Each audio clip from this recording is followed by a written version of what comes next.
అందరికీ hi. Welcome to S M R joblets. ఇక్కడ చూసినట్టయితే మనకి సుప్రీంకోర్టు నుంచి జాబ్ అనేది నోటిఫికేషన్ అనేది విడుదల కావడం జరిగింది. ఒకసారి దీని వివరాలు చూద్దాం. ఒకసారి సుప్రీంకోర్టు ఆఫ్ ఇండియా నుండి 221 జూనియర్ అసిస్టెంట్ ఉద్యోగాల భర్తీ కోసం అధికారికంగా షార్ట్ నోటీసులు విడుదల చేస్తూ నోటిఫికేషన్ అనేది జారీ చేశారు. 18-30 సంవత్సరాల వయసు మధ్య కలిగిన వరకు, అలాగే ఏదైనా డిగ్రీ, ఎనీ డిగ్రీతో పాటు computer 35 word percentage per minute కలిగి స్పీడ్ ఉన్నవారు ఉద్యోగాలు అర్హులు.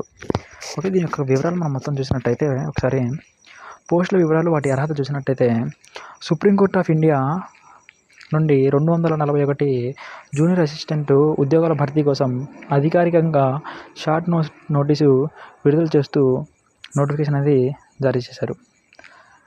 డిగ్రీ అర్హతతో పాటు కంప్యూటర్ వర్డ్లో అంటే కంప్యూటర్ స్పీడు WPM అనేది 35% కలిగిన స్పీడ్ ఉన్నవారు ఈ యొక్క ఉద్యోగానికి దరఖాస్తు అనేది చేసుకోవచ్చు.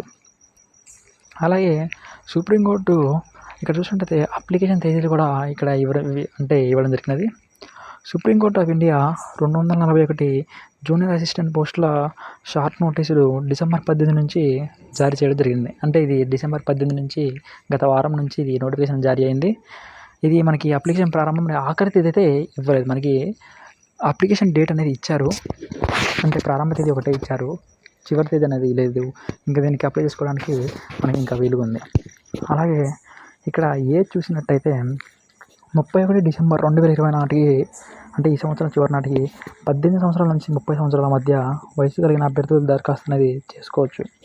అలాగే SC ST అభ్యర్థులకు 5 సంవత్సరాలు, OBC అభ్యర్థులకి 3 సంవత్సరాలు అనేది వయోపరిమితి సడలింపు అనేది మనకి ఇక్కడ ఇవ్వడం జరిగినది. అలాగే సెలక్షన్ ప్రాసెస్ వివరాలకు వెళ్దాం. ఒకసారి అప్లికేషన్ చేసుకున్న అభ్యర్థులు మొదటగా రాత పరీక్ష నిర్వహించిన తర్వాత అర్హత పొందిన విద్యార్థులకి typing test, computer knowledge test నిర్వహించడం జరుగుతుంది. రాత పరీక్షలో ఉండే ఇక్కడ మనకి రిటన్ ఎగ్జామ్లో aptitude, English, GK, reasoning topics నుంచి ప్రశ్నలు అనేది వస్తాయి. అలాగే ఇక్కడ నెగిటివ్ మార్క్ అనేది ఉంది. ఇంకా నెగిటివ్ మార్క్ అనేది పూర్తి PDF రాలేదు కాబట్టి, అంటే పూర్తి నోటిఫికేషన్ ఇంకా రాలేదు, అప్లై నోటిఫికేషన్ ఒకటే ఇచ్చారు కాబట్టి నెగిటివ్ మార్క్ అనేది పూర్తి నోటిఫికేషన్ మీకు అప్డేట్ నేను ఇస్తాను. మళ్ళీ వచ్చినట్టే నెగిటివ్ మార్క్ అయితే ఉంటుందని ఇక్కడ ఇవ్వడం జరిగినది.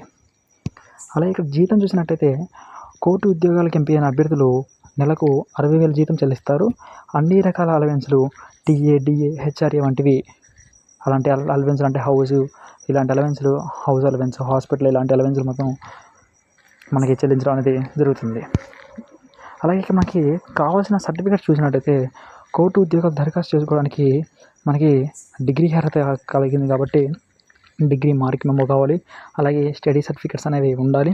అలాగే కుల పత్రాలు అంటే క్యాస్ట్ సర్టిఫికేట్ కూడా కావాలి.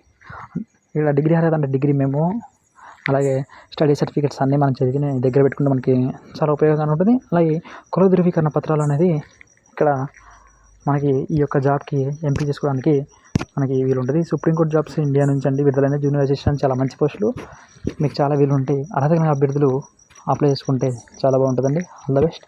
Thank you for watching. Thank you అండి. సబ్స్క్రైబ్ చేసుకోండి ఛానల్ మోర్ అప్డేట్స్ కోసం. Thank you.